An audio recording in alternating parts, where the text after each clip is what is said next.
So the contract's been signed. Everyone's talking about the AJ versus Fury fight, and there is a lot of fans that think it might be AJ and a lot of fans that think it might be Fury. I've been seeing a 50-50 take on a lot of people's views on how the fight's going to go, but I'm here to tell you that Fury will dominate AJ and it won't even be close. Stick around for this video because I'm going to be giving you a take that is very controversial and it might just shock the boxing scene right now. Hey guys, it's your boy Chronos Boxing and I'm back with another video. Make sure you like and subscribe and comment in the comment section below what you think of my take. And I'm about to give you 5 reasons as to why I think Fury dominates AJ in this fight. So let's get into this. We start off with point 1. Fury's boxing IQ is on another level. Now, when we compare these two guys' boxing credentials and their IQ, it's nowhere near. Fury has been boxing since he was a little kid. AJ has been on and off, and he only took it seriously at 16. The mindset for Fury had been there from a young age. Boxing is in his family's blood. He woke up every morning when he was young to boxing on the brain. He comes from a gypsy background where boxing is life. There is a different meaning to what boxing means to someone like Tyson Fury. And with that type of mindset, he treats boxing like a do or die thing, where I think AJ doesn't. It's still more of a job type thing for him. It's more of a business. Yeah, he puts everything into it, but I don't think it's a do or die type of situation for him. And when we talk about boxing IQ, in the ring, it's a different type of level. We got Fury that is very, very smart and very, very savvy in the boxing ring. He always finds a way to adapt. While AJ, when he gets into a pickle, he looks like he's confused and searching for answers. There was even a time where in one fight, before the fight started, he goes to the side of the ring and he asks someone, what should he do? Now, maybe that might have been a joke, but to me, it looked like he was genuinely asking, seriously, like he had no idea what he was supposed to do and was looking for answers. And then when he got into a pickle with someone like Andy Ruiz, who hit him and made him feel funny, he was like, why am I feeling like this? Dude, you're in a boxing fight. You've been clipped. You have been hurt. Your brain's rattling, yes. How the hell have you not understood that's what happens in boxing and that these type of feelings will happen if you get hit in a certain way? That is crazy to me that he will be panicking as if it was someone that hasn't boxed before and hasn't been punched in the face. It's mind-boggling for me. And that's BS that he says he's never felt that before. That doesn't make any sense. You have been hurt before. And there's loads of reports from people that he's been hurt in sparring before. So I don't know where this it's all new to me type of thing has happened. Whereas when we see Tyson Fury get dropped or hurt or rocked in a certain way, he's got up and he's had to adapt. If you look at one of his fights, it was against this American, I can't remember the name right now off the top of my head, but I remember he used to be cruiserweight and then he moved up to heavyweight. He decked Tyson Fury, knocked him down in a round with an overhand right. It was perfect and Tyson Fury was stunned, but he got up immediately and realized if he wants to beat this guy, he's got to change up his tactics, and that's what he did. He used his body, he wore him down, and then he ended up knocking him out. And that was adaptability. That was boxing IQ. And that is what I consider next level compared to what AJ shows with his IQ. So that's the first point we have. Point 2, size and movement. In the heavyweight division, size is a very big factor and movement is also very crucial, because if you get someone who can move around the ring, that makes it so much more difficult for another heavyweight, because heavyweights are heavy set people. Moving can be very, very difficult. And in AJ's case, he's a very muscular and tight kind of guy because of the amount of muscle he has on his frame, it makes his movements a bit stiffer. Whereas Tyson Fury, on the other hand, has a more loose body. He's not the body beautiful type, but his body is functional. He can move around way more smoothly. And we've already seen his footwork. What he's done to Klitschko and what AJ done, that already shows you the difference in their size and movement. AJ is stiff, so the only thing he could do was stay in the pocket and punch with Klitschko. Whereas Tyson Fury has more movement about him in his body, and he has slick movements because of the fact that he is more agile and his body isn't as stiff as AJ. He can slip punches and he can punch and not get hit, move around and make Klitschko run after him for the whole fight and made him look like an idiot, basically. They're both great wins, but if we're talking about size and movement, I believe it will be a massive factor in this fight. AJ won't be able to keep up, and that will make AJ frustrated. It will make him lose his game plan, and he'll be missing. He'll be losing rounds before he knows it. And that's why I believe that second point will be AJ's downfall, and it's a big factor in why Fury would win this fight. Now we go straight into point 3, AJ's chin. Now, like I've said in the first point, when he gets hit and he's hurt, he freaks out and he doesn't know how to react or what is this feeling. That is someone that clearly doesn't doesn't react well to pain or to being rocked, and that is something that is very worrying from the mental part, but also means that his chin is not that great because he starts to, get wobbled and he starts to feel all awful after some shots. Andy Ruiz hit him cleanly with like one temple shot, and yes, it could happen to anybody, but after that we've seen him get clipped before and he doesn't react well, and we've seen him get brutally knocked out by Daniel Dubois. So there is some wear and tear there, and we've seen him when he gets hurt, it's almost game over for him. He breaks down and his body is slow. It gets really, really slow when he gets hurt. You see him, he's almost boxing in slow motion, and his defense becomes unraveled and his mental is gone. So, he's not thinking clearly and he doesn't know how to react. He doesn't give up, I'll give him that, but he is really, really bad when he gets hurt, and we've seen him get knocked out. So he's definitely there to get knocked out or stopped by Fury. I'm not saying Fury is a one-punch knockout kind of guy like Dubois is, but he does have the accumulative damage, I believe, capable to stop AJ for sure, or to hurt him and keep on going at him, kind of like what he did to Deontay Wilder. And from the way AJ's been getting stopped and knocked out, I think there is definitely wear and tear there, so he won't be able to take it as good as he has before.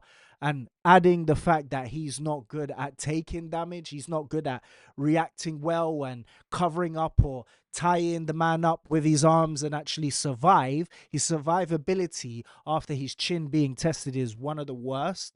I think he is more susceptible to being stopped by Fury. So that's just another point, in my opinion, why I think this won't even be close. Because if he hurts Fury, best believe there is more chance of Fury coming back and either surviving the round or getting up from a knockdown and being able to survive than AJ is if it was the other way around. Because we've seen the powers of recovery from Fury. Yes, he does get dropped, but he's never out. He's never out. This guy has never been stopped. He's never been knocked out completely. We thought he died literally against Wilder, but what did he do? He raised back from the dead, and he literally nearly snuck that, took that round back. Even though you would think it was a 10-8 round, he was beating Wilder up after being dropped devastatingly. That is the power of recovery and Fury that is so crucial, and AJ has got nothing like that. So I believe that AJ's chin is also another point of contention. It's not even close in the powers of recovery compared to Fury, and that's why I think there is a likelihood that Fury won't just beat him and dominate him, but even stop him. Now we go to point 4. AJ's mental fragility. He gets frustrated and he loses it. We've seen it happen in fights where AJ looks lost. And I've said it already, adding it to the other points that I've already mentioned, but I want to talk about his mental fragility right now. He hasn't got a strong mental fragility as a boxer. Maybe in other things in life, but as a boxer, you gotta be a little bit delusional. You gotta be very, very strong-willed, and you never say die type of mentality. AJ never shows that. In any of his fights, if there was any adversity, he looks like a lost puppy. He almost feels sorry for himself in some ways. And when he couldn't do anything against Usyk, he tried to box with Usyk. That is the weirdest thing to do. When you are losing in or getting manipulated into playing that guy's fight and you're losing, why would you then try to do what they're doing? It's weird, and that showed a lot of frustration from AJ. And it showed after the second loss, where he threw the titles out and he made that weird speech after the fight, which showed the frustration that was definitely happening within that fight. He didn't have the answers. So he was just his mental was lost, and there was nothing you could do to maybe change his mindset, which would have been more beneficial for him to maybe trying to win that fight.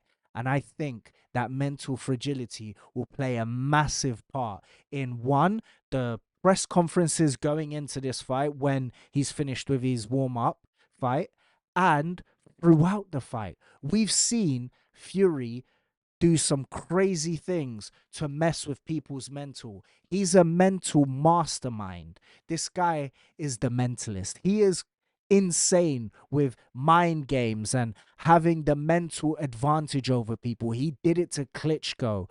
He did it to Deontay Wilder. Bloody hell, even in the fight, just to mess with Deontay Wilder. He licked the blood off of Deontay Wilder's face. Now imagine what that would do to Joshua. His mental will shatter. He wouldn't know what to do. And that type of beast is very, very crucial in boxing. We do talk about the physical, and AJ is very, very advanced compared to Tyson Fury in the physical aspect. We talk about the muscle, the power, and not even the speed, to be fair. Just those two things alone, you could say athleticism wise, AJ might have the advantage. But when we're talking about the mental, where a lot of boxing is actually really is more important, we talk about a lot of fighters say it, the physical aspect is about 10 to 20% of the fight, but the rest, 80 to 90%, is mental. And AJ doesn't have near enough to go up against someone like Fury. Fury's mental is on another level and absolutely dominates AJ just from the mentality alone. You know, the the irrational delusion of Fury being just this impossible fighter. Like, he cannot lose this fight. In his mental mind will shatter AJ, and all his insecurities and unsureness and panic will set in immediately, and Fury would destroy him just from the mental alone. So that's another one that I think Fury has in the bag and would absolutely destroy AJ and dominate him in. So now we go into point 5, the final one, but it's still as important as the other points, is Fury wants it more. The actual want in this fight. When he called AJ out, as much as I liked AJ not adhering to Fury's rules and all of that. If you looked at him, I felt like he didn't want it. There was a time in this 8 years of anticipation for this fight to happen, and both of them going at it at different times and wanting it and the other one not wanting it. There was a lot of AJ wanting this fight. You could see that he wanted the fight and he was hungry for the fight. But at this moment in time, I feel like he doesn't want it as much. I feel like that hunger for this fight, that hunger to be the best British um, heavyweight at the in this era has gone from him. I feel like he hasn't got that desire, that hunger, as much as maybe Fury at this moment in time might have just sparked it up, and he knows it. I think that's why he's even going for the fight at this moment in time. Why he's come back at all from retirement is because I think he knows that this is the right time for him mentally, and I think he knows that AJ is not ready for him at this moment in time after losing to Daniel Dubois in the way he did, and the trials and tribulations he's gone through. And I'm not even talking about his tragedy of losing his two friends in that horrific accident in Nigeria. I'm not even talking about that. That aside, rest in peace to those two, by the way. That aside, his trial and tribulations in the ring, just being able to galvanize himself to be that old AJ, that hungry AJ, that KO AJ. It's not been there ever since he's lost to Ruiz. He's been very fragile and he's been finding himself. I think Fury knows that he's way more hungrier for this fight. He's got everything in advantage in this fight, and that's also why he's used this time right now to really go, you know what, I want this fight, I want it, I'm calling you out, and you need to come to this ring. And I think AJ slightly knows, with the way he was sitting down, just going, oh, yeah, and no, I ain't coming in, I ain't walking to your tune. I think it's because he doesn't have the hunger. He doesn't have it in him. That drive is not the same as it once was. That fire has fizzled out, has faded. His light, I believe, has diminished. That could be from age. That could just be from the fact that he might be tired of boxing. And maybe this is going to be the final fight for him. Regardless, win or lose, I think it might be the last fight for him. So with that being said, the hunger is there for Tyson Fury. It just means that he's gonna want it more. If it's not for the other points alone, I think the drive of wanting it more will get him through the fight and just overwhelm AJ in every possible way. And AJ will feel sorry for himself. He'll feel like, wow, I don't have it. And he might find himself realizing he doesn't have what it takes in this fight and could possibly get stopped for that, give up in a way. I could see that happening. I wouldn't be surprised. Now, I know, guys, before we go, it seems like I'm all Fury. I'm not a Fury fan. These are just the things that I see, that I believe, that make it too much of an advantage for Fury, and how this fight is not close. I'm just going off what I believe in, not any bias in being a Fury fan or not liking AJ. I love AJ. I've enjoyed AJ throughout his tenure as the world champion, and I've enjoyed his his rise to the top and his comebacks. I've enjoyed AJ. I don't dislike AJ. I just think his time has come, and this is not going to be close because of the points that I've given. And they're not biases, they're just what I believe to be true. So make sure in the comment section below you let me know what you think of my breakdown, my 5 points that put this not even close as a fight, and why Fury would dominate, and why I'm wrong. Tell me why you think I might be wrong, or tell me why you think I'm right. Do you agree? Do you not agree? I need that interaction, guys. So make sure you comment in the comment section below what you think. Make sure you like and subscribe, because I make videos daily, and I'll see you in the next video, guys. Peace.